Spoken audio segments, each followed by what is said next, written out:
Hello, everyone. Welcome to a brand new episode of Jams and Tea. And today we are talking about two brand new releases, the first releases of 2026. We are already in this first week where we're covering stuff. We're getting stuff to talk about. And what we're talking about today is the latest album from latest country music darling, Zach Bryan, his new album, Heaven on Top, as well as the new album from Windmill Scene band Dry Cleaning, their album Secret Love.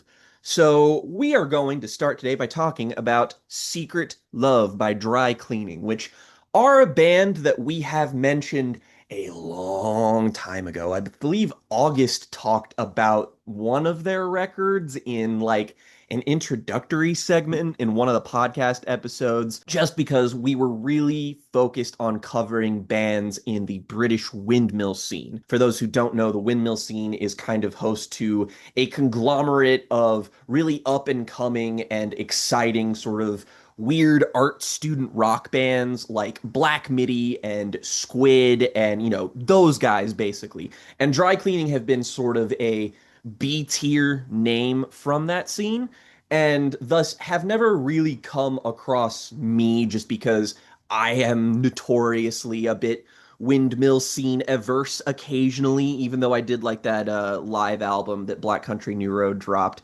a while back. But regardless, I wanted to talk about this just because I thought it was interesting, and we may as well talk about the windmill scene bands just because their output is slowly kind of getting slower. I'm not sure if they're as bona fide a phenomenon as they were a couple of years ago, just because, I mean, in like 2022, Black Country New Road felt like the future of music, even before it was kind of announced that they were not really the band that they were starting out as. So here we find ourselves. And Jen, what exactly is your experience with bands in the windmill scene? Because I know that you've definitely given a listen to some of this stuff, considering all of the people that you hang around, probably never shutting up about them, us included. I was a big fan of the Black Country New Road album for the first time.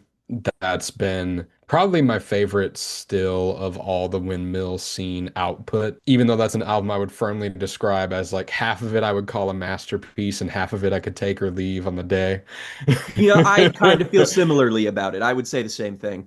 But what's there is so good that it's a record that I keep coming back to. And I, similarly to you, am a bit more agnostic about it. I had mixed feelings about Ants from Up There and the first Last Dinner Party album, even though that band has become easily the biggest of the windmill scene Yeah. acts, especially one to retain their original form, considering what's happened to Black Country New Road and to Black Midi as well. Also, rest in peace Yeah. to the member of Black Midi who passed away recently. Rest in peace indeed. That was a really bizarre piece of news to get. Like very, very young, very, very like just completely out of nowhere kind of stuff. But like it's all feels very strange considering the last time I tuned in to the windmill scene, it was so like thriving. It was just like it was everywhere. It was everywhere online. And it feels like things have died down. It feels like things, especially with, Black Midi being sort of, I mean, like Jordy Greep has obviously moved on and done his own solo stuff, and, great for him. He's making some really good music, but this is not quite the headline blog phenomenon that it used to be. Not to imply that the music is getting worse or whatever. I would say that as the years have gone on, I've started to like bands and albums from this scene a little bit more. And that's why I wanted to give Dry Cleaning here a shot. And what we have here is with Secret Love, an album that feels very reminiscent of bands like, to me, the thing I kept coming back to personally with this album and with this band and just their general sound and the components that they're made out of, I kept thinking a lot of Sonic Youth. I kept thinking of Mm. Kim Gordon and her very sort of laid back and even kind of detached delivery that sort of informed this kind of postmodern view on society and sexuality and all of those things. And they do kind of rear their head here. And again, we've got a male vocal presence as well that's on this album, even though the front person of the band is way more the focused, way more the voice, front person Florence Shaw. And we have kind of a post-punky, jangle poppy thing Yeah. going on here. Yeah, and I mean, the first track, Hit My Head All Day, is a really peculiar thing because it has all those Sonic Youth influences. And there are moments on this album that sound like they belong right on that Kim Gordon solo record from a couple of years Thought the ago, same thing. actually. She's evoking the kind of delivery style that she's using on that record in specific in a couple of places here. But Hit My Head All Day, ironically enough, reminded me a lot of Love and Rockets and their big, like, art poppy baroque hits. They've got that one song from the Yeah. guest Haunted When the Minutes Drag. No, yeah. Actually, I never would have made that comparison myself, but I completely see it now that you actually put it in front of me. I actually think "Hit My Head All Day" is like far and away my favorite song on the record, and it is just because I think the conceit of it is clever. I mean, like it is kind of a song that is talking about how strange it is to exist in the modern world and how it may be more advantageous for someone to just literally give yourself brain damage in order to escape it all. And the detached delivery does kind of emphasize just the overall attitude and tone of the record and how they feel about the state of affairs with the world, I think. And unfortunately, this is a classic episode of Jams and Tea, thankfully, where we have one thing that I'm just super enthusiastic about, and another thing where I'm like, yeah. And unfortunately, Dry Cleaning is my kind of wishy-washy album this week just because the detachment can work. Detachment in music can inform music that is still colorful and exciting. And some of the music on this album is very colorful and exciting. And in fact, I would say that the vast majority of the instrumentals on this record are very well done. Like, I really love this band's rhythm section and their penchant for detail. Like, the second half of the opener in particular feels really just like there's this sense of open space in it. And there's this sense of not quite freedom, but there is kind of a Baroque quality that it has to it that evokes a lot of really interesting imagery. And I think that that's not the only time that that happens. But I won't lie, the main vocal presence, the lyricism, it's I don't want to say exhausting because the album's not particularly long and the first song is the longest thing here by a good bit, but it just kind of runs out of ways to keep being interesting, despite the band behind it just feeling like they're trying very hard. Like, again, I really love the bass work on here. I love the drums. There is lots of stuff on here that I think is very funny, dry, irreverent, witty. But even when it is at its best from a writing perspective, I don't really feel the pull lyrically. Like the detachment is interesting, but I also find it, well, I kind of become detached myself. There are clever ideas like on the second track, Cruise Ship Designer, where it's like somebody is describing the job that they do, making like luxury cruise liners for billionaires, and like you kind of see the mental gymnastics of how they excuse themselves and how they put themselves on a Yeah. bit of a pedestal to be like, oh, this is my job. It's very like, it actually is a very like American kind of perspective that I feel like is happening here. I mean, though, I mean, there's something universal about that right now, but regardless, it just feels a bit like it's just lacking a spice. There's always something that feels like this feels a bit unfinished almost. Yeah, I'm always missing a little something, whether I just want, a little bit more clarity in the lyrics or a little bit more intensity in the vocal delivery, or maybe just a little bit more of a variety in the instrumentation because this is a very guitar, drum, bass, occasional synth album. All of it contributes to this very garagey feel that works for some moments on it. But as far as a windmill scene album goes, there's a lack of dynamism there that I'm used to getting from bands like Black Midi and from bands like Black Country New Road, who I have a bit more of a fondness for than I do this. And all that stuff can be fine, right? We can have more consistent, less eccentric instrumentation, but if it's gonna be that way, I want a little bit more from these lyrics than I'm getting out of them right now. There's a lot of interesting stimuli being described, but not a lot of specificity and not a lot of clarity to it. Yeah, there are occasional moments of completely reserved expressions of urge, like a I simply must have experiences on the first track is so funny to me. And the this disconnect from passion, but feeling this need to belong that's expressed all throughout Cruise Ship Designer. Like I don't personally like them, but I need to serve a useful purpose. I desire very much a place in society. Is It is like felt like that's where that kind of perspective works, is in that kind of storytelling, it but it felt like doesn't this work in the album more is it's right out of the Hal Hartley trilogy that we talked about last year. It feels like a lot of this lines up with the just the subject material and the tone and everything about it. I thought of the Long Island trilogy a lot while listening to this. yeah. And even just like, I'm afraid about my privacy is such a like Hal Hartley line that a character would just say over and over again every other scene. Yes, exactly. I think the specificity with the lyricism is probably my biggest complaint as well, just because when trying to really break some of these songs down, I'm going to admit I had a really hard time discerning a lot of like what I even determined some songs on this record were about, just because occasionally it's just a little too vague for me to be like, ah, yes, this is what they're getting to. Sometimes it's kind of a collage of ideas that vaguely relate to what's come before, so I can kind of infer what they're getting at. But, like, for example, we've got a song on here like Secret Love, Concealed in a Drawing of a Boy, where I was kind of like, I wonder what this song's about because from a cursory listen, I can't really tell. And then I look up, and as the kind of title implies, there is sort of an LGBTQ slant to this song that frankly I never would have picked up upon if I didn't actively seek out like what the music was about.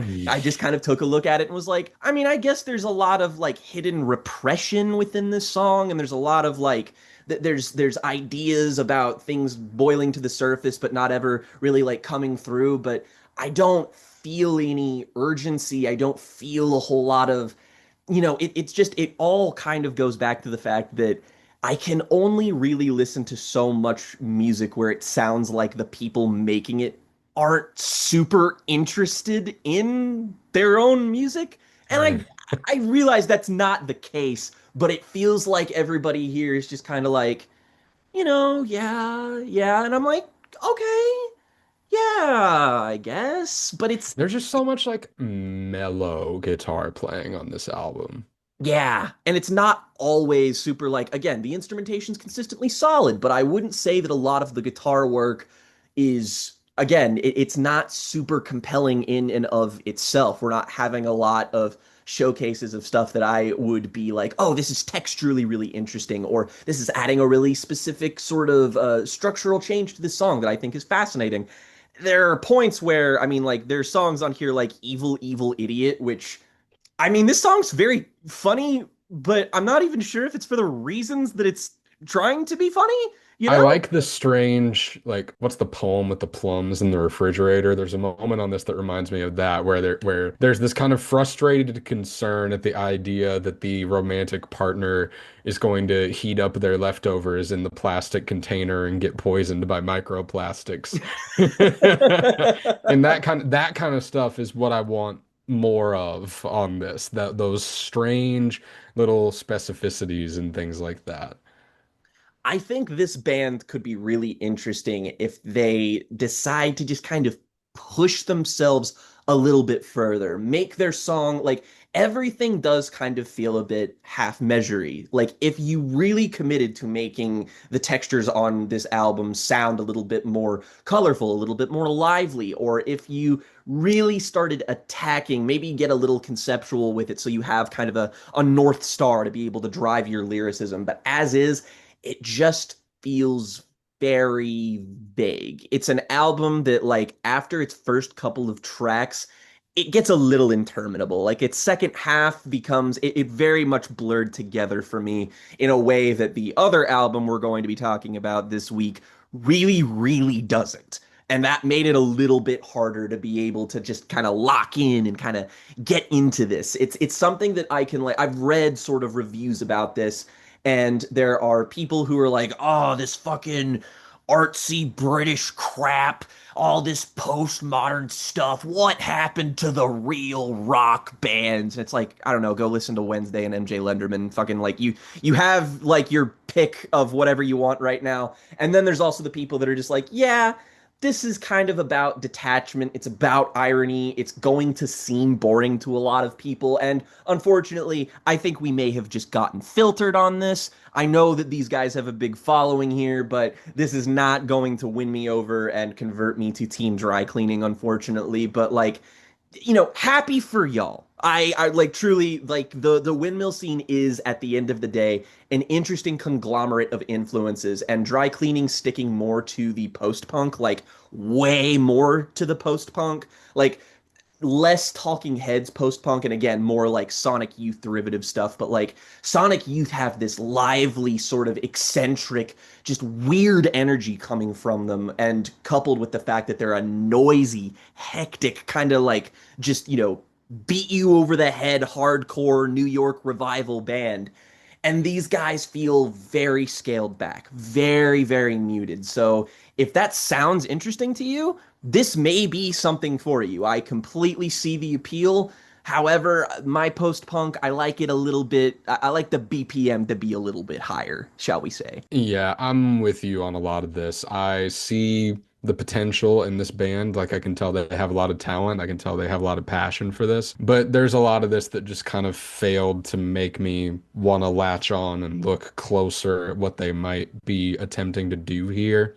And it all feels like the idea of making an album about all this detachment is one thing, but you have to make the examples of the detachment interesting to compare and contrast and differentiate between, which this album accomplishes in some places, but it needs to accomplish more often than it does. Agree completely. Unfortunately, since we are abandoning numeric ratings, I can't really, in good conscience, say that I give this an enthusiastic thumbs up, but, like, It's a very like very soft late, thumbs it's a down. very lazy thumbs down. I mean, very fitting for this album. It's very non-committal. Like, I'm not really like, again, happy for you or sorry that happened. Next, let's move on to one Mr. Zach Bryan with his latest album, Heaven on Top. And this is interesting because when we last covered Zach Bryan, it was off of the back of his self-titled. Riley had actually, in the year before that, talked about listening to his album American Heartbreak at the end of the year, and talked about just like was rapturous talking about that record and how even though it was super duper long, super super big album, that it was really really consistent, just generally a highlight of releases in that year. And ever since then, Zach Bryan has been a name that's kind of just ascended further and further into the greater country music pantheon of modern music. And after that, he dropped the Great American Bar Scene in the following year, which we did not get to cover. Very unfortunately, might I add, because this is the thing that made me fall in love with Zach Bryan's music. I unfortunately have not listened to American Heartbreak yet still. I know, bad me, bad, bad, bad. However, I have been listening to Zach Bryan for a very, very long time, since like Deanne came out, because little known trivia, I used to work with somebody back when I worked retail who was friends with Zach Bryan way before he blew up. Long time ago, like when he was a little itty bitty name on a little itty bitty label. And then years later, after I listened to an album like Deanne, where I was like, this is really good stuff. I hope this guy goes places. And then I kind of forgot about him just because I wasn't connected to the modern music sort of apparatus that allowed me to know when new music was coming out. And then I was like, oh my God, it's that guy that I remember checking out a couple of years ago. This is awesome. And after the self-titled, which was a good album, but I was kind of like this feels like it's laying the groundwork for something that I could really get on board with. Like it got some chart success with the song with Casey Musgraves, Something in the Orange. And there was like everything that you want from a modern country artist. It feels like Zach Bryan was trying to embody the earthy, warm production, the very unadorned, smooth, but still rustic vocal style that he has. It's just, and not to mention, Zach Bryan is an utterly bravura songwriter. And so when American Bar Scene came out and he really started to lean into like basically his Springsteen shit with what is more or less a Heartland rock album, I was like, whoa, okay, yeah. But it also is very apparent on the Great American Bar Scene that Zach Bryan, who was already kind of in a weird place in the sense that like he's had a weird relationship with the press. He's been struggling with drinking. Like he's had a tumultuous couple of years, and the Great American Bar Scene very much capitalized off of this fact and was just like, "Hey, I'm going through some stuff right now." And so I was Mhm. like, I hope he lands on his feet. And with this next album here, With Heaven on Top, that was released last week, I see somebody who really went through it, who was having a hard time, and it seems like he stuck the landing because With Heaven on Top here is just a fantastic record. Like, not even good or great in the way that I'm surprised. Like, no, I could see this being an album of the year candidate for a lot of people because this is a 25 song long record and it's all great. It's like almost an hour and a half long, and I don't think I'd cut a single solitary song. So, Jen, what is your history with Zach Bryan? Have you been rooting for him like we have? And when exactly did you really latch on to him? And, what did you think of the Great American Bar Scene? And how exactly does that inform your perspective on With Heaven on Top here? I mean, my story is pretty similar to yours in this regard. I discovered Deanne my freshman year of college, and I've just been following Zach Bryan's career consistently ever since. And I love every album he's ever made. I love Elizabeth. I love American Heartbreak. But I want to talk about these past three records here for a second because the self-titled and the Great American Bar Scene were these kind of back-to-back summer blockbusters. The first of which really got Zach on the front of the headlines again with that Casey Musgraves collaboration Hmm. with another couple of hits that surprisingly came from a lot of TikTok success, like Something in the Orange, and one of the ones off of Great American Bar Scene even had a little bit of a run over there. Bible But Belt TikTok going hard.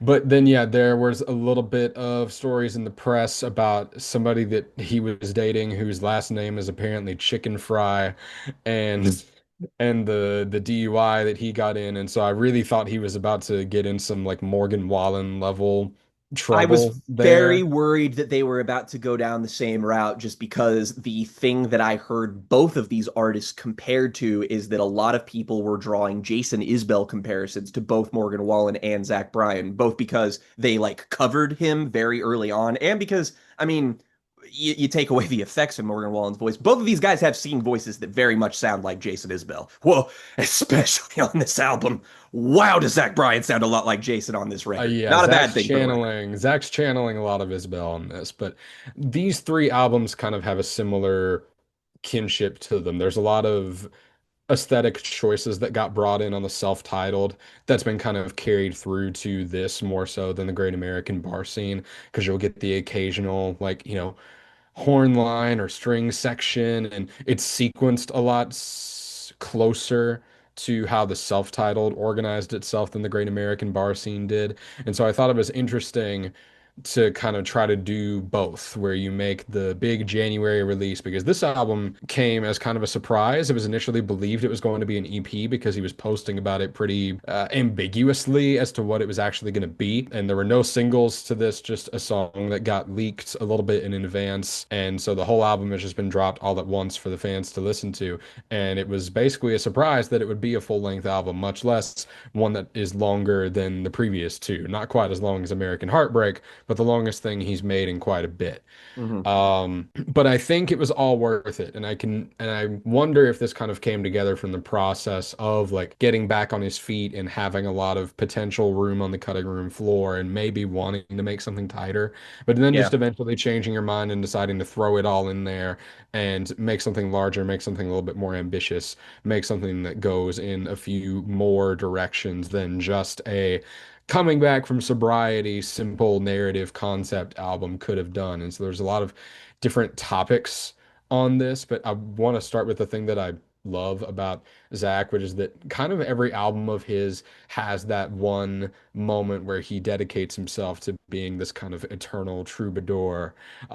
This time it also comes pretty early on this record with the song Appetite, which, Yeah. oh man, Good song. so a bevy of wonderful choruses and chorus melodies on this album. This one being one of the first and one of the most striking and one of the most impressive. I love this song so much. And that's most of what I'm going to say about this record is that I found this to be a really consistent collection of songs. Even though I was a little bit daunted over by the length of this for a second, after a few listens, all of these different moments really started to grow on me as really individually important to creating this portrait of Zach trying to, settle down and reflect on his past a little bit while also keeping this kind of present momentum that he's gonna keep doing what he's doing as best he can. None more so exemplified than on the song Cannonball, which is all about remembering this relationship by kind of trying to go down memory lane and celebrate the places where you and this person had your most important moments together. It's a really beautiful song that comes in at a perfect moment right in the middle of the record. Just brilliant stuff. I know that was a favorite for you as well. Yes.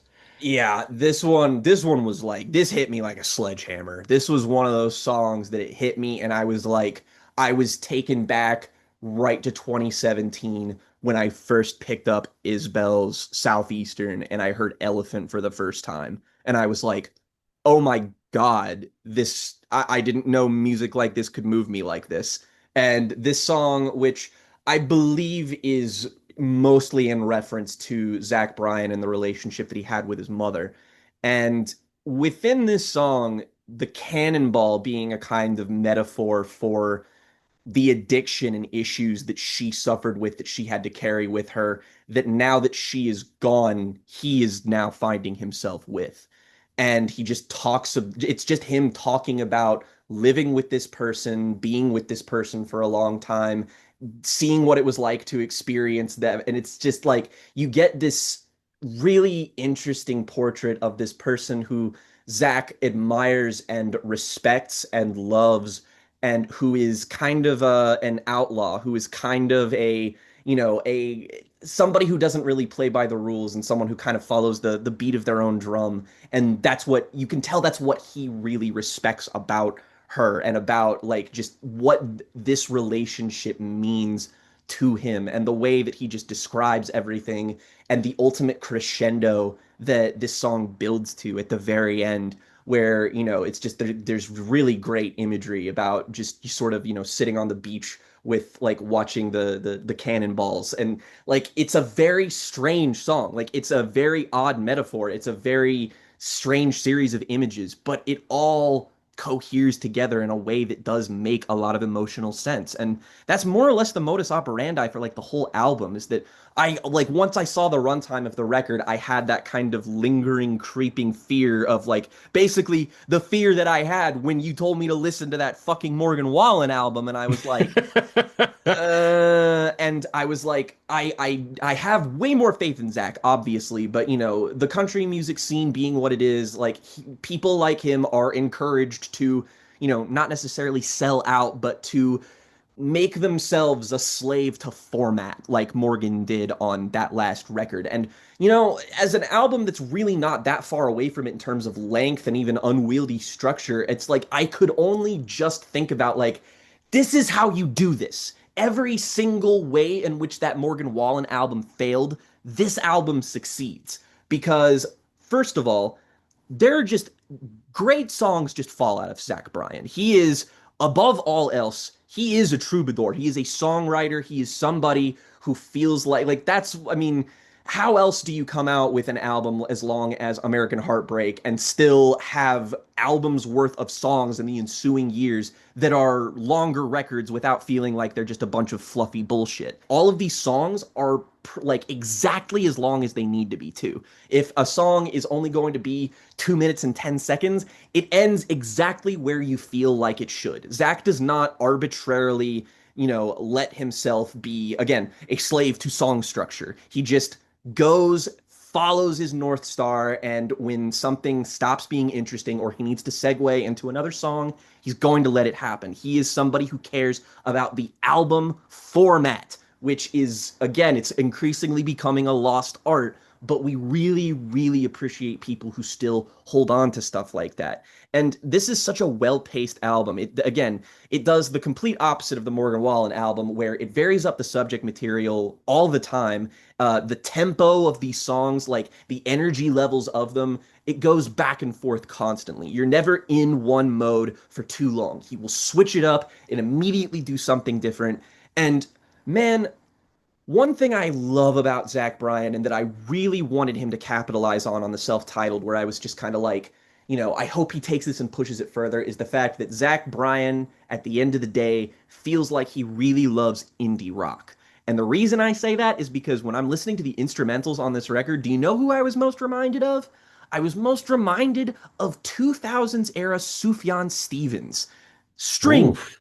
horns. Like this is such a like bombastic and fun and lively record at times. It can scale back and be more mournful, sure, but it is an album that feels lively and so much like, again, there's the sort of dichotomy of the first couple of songs. You have Runny Eggs into Appetite, which I feel like showcases the two kind of polarities of this record, with like out, seeming like you're jumping from one extreme to the other and you get, record whiplash. That doesn't really happen on here. And it's such a consistent record that I would go as far as to say that I actually think the second half of this is even better than the first half. I think that it's a little bit more consistent and contains generally a couple more of my favorite songs. And I'm just kind of in awe of it. It's one of those things where like it's kind of like the De La Soul album where it's just like I'm so shocked that they're able to keep the momentum going. You're there in the moment and you're just kind of like you're waiting for them to fuck up almost, and it's like,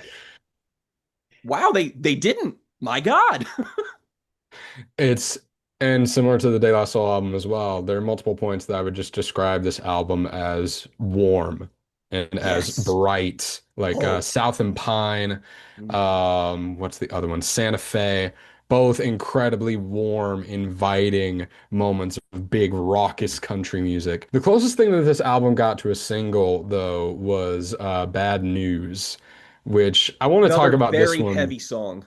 It has an interesting kind of lead up context behind it because as soon as he released a snippet of it which contained the lyric about ice, he found himself having to walk some of what he was getting at there back a little bit, probably because somebody gave him a slap on the wrist and not because it's what he actually thinks. But I don't know everything I feel like I want to Well, know we can about his say that politics. regardless of how that went down, I think time has vindicated Mr. Zach Bryan with abundance.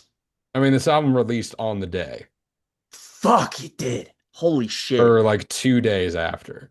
Yeah, yeah, it was Yeah. I mean it was Because we damn were close. recording last week the day that happened. Wow. Wow. So Yeah. And I yeah, mean this like this song comes out 2 days after that. I mean, Um, and it hit. Like, it's not even a song explicitly about that. It's just kind of a general, like, I mean, it is about the concept of bad news. It is about, like, being alive and reading headlines and having to go about your day, despite the fact that you are constantly being barraged with seeing horrible, awful bullshit at every fucking turn. that overstimulation that we get on stuff like, the song The News off of the last Paramore record, or a lot Hmm. of stuff on Dreams of Being Dust, The World Was a Beautiful Place record. The fact that more and more artists are making this kind of thing explicit, that's just like there's an abundance of individual concerns, And feels the really fact that cathartic to be able to follow the timeline of. And the fact that all of these songs that are being made before like major bad things happening again. It's like with hindsight, these are things that are going to be like time is going to be kind to these things because it's certain the kindness ain't anywhere else. Well, and I compare that so much to like pandemic gimmick songs. Hmm. Some of which are very sincere and some of which are very good. Like that Luke Combs 6 Feet Apart song is very cute. I never want to listen to it again though. But I'm gonna remember what these songs made me feel now when discovering them. And I'm gonna let that linger with me a bit longer than music from that era, which was trying to do something similar. You know what I mean? No, absolutely. Like Zach's the type of dude who he's not going to let something like that stand in his way because ultimately what makes the difference between good versions of that and bad versions of that is simply a good songwriter. And Zach is that. Like there is Yeah.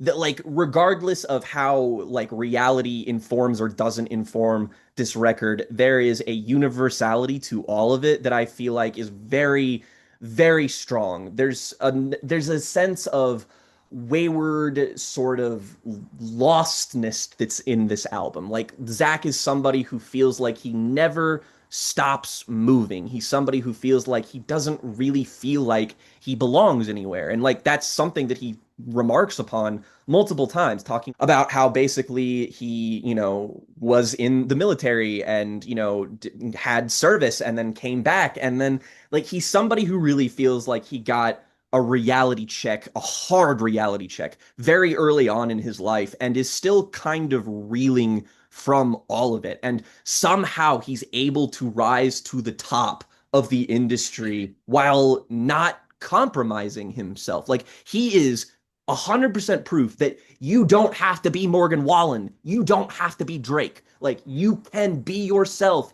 and still be a supernova success and still have like critical like because critics have always loved Zach Bryan and like this is no this is not an exception or anything, but I feel like it's a very good thing that Zach Bryan is where he is right now. And unlike before, where I was kind of more like, I appreciate the place Zach Bryan occupies and I love his spirit, but I don't love his music quite as much as I love his spirit.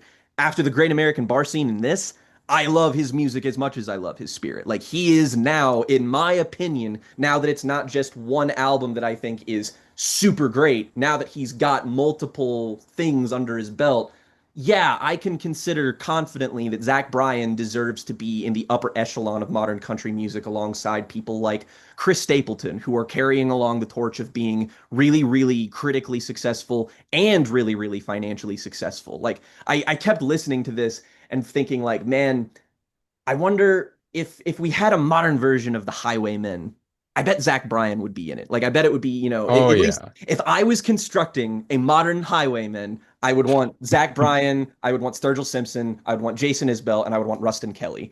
Both because I love all of Mm. them, but also because I just know that vocal chemistry would go so fucking crazy. Those harmonies would be so fucking good, dude. But, wishful thinking. I still say we need a new Highwaymen album first. God, please, Amanda Shires, I'm begging you, please, please come back.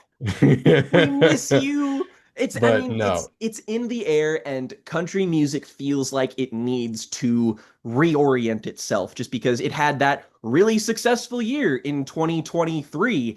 And then in 2024, it feels like everybody kind of forgot about the successful year that they just had. And now we're kind of in a new place, and it's like there's a power vacuum. So come back and fill the empty space. Like, I hope that this isn't just a one off. Like, as much as I loved that Tyler Childers album from last year, it was just a damn shame that it was so far above everything else that it was competing with. Like, it wasn't the only good country album released last year, but it was certainly my favorite by a good distance. So I hope that maybe this coming out at the start of January means that we might be in for a really great year with this genre. Maybe Lucinda Williams next week will take the baton and keep running with it until somebody picks it up from her. I can only hope.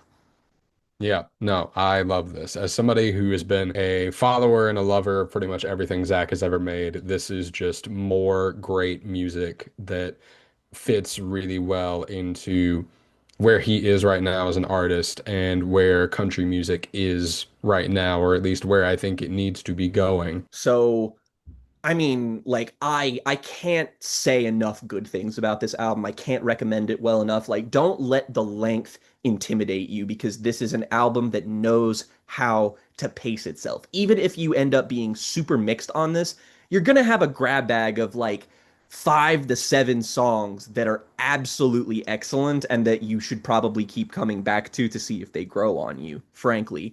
But yeah, this is a stellar album and an immense thumbs up. Massive And thumbs up for this. to join Zach Bryan in the spirit, fuck ice. So that's going to be it for album reviews on this episode. So stay tuned. Next week, we're probably going to be talking about the new ASAP Rocky album, which is one of the biggest albums of the year, already inbound. So stay tuned for that. Again, I mentioned Lucinda Williams. We might be covering that in tandem alongside it. If not, it might be something else. Who knows? But if you have something that you're looking forward to in the immediate future, please talk about it so that maybe we can give it a listen and then talk about it on this show here. If you'd like to support the show, you could join our YouTube members for just $1 a month. You can join our fan Discord, hang out with us, talk about what you're listening to, enjoying, reading, watching, see the antics that we get up to a little bit more closely. And we do be getting up to antics. And as always, folks, rock over London, rock on Chicago, Wheaties, the breakfast of champions.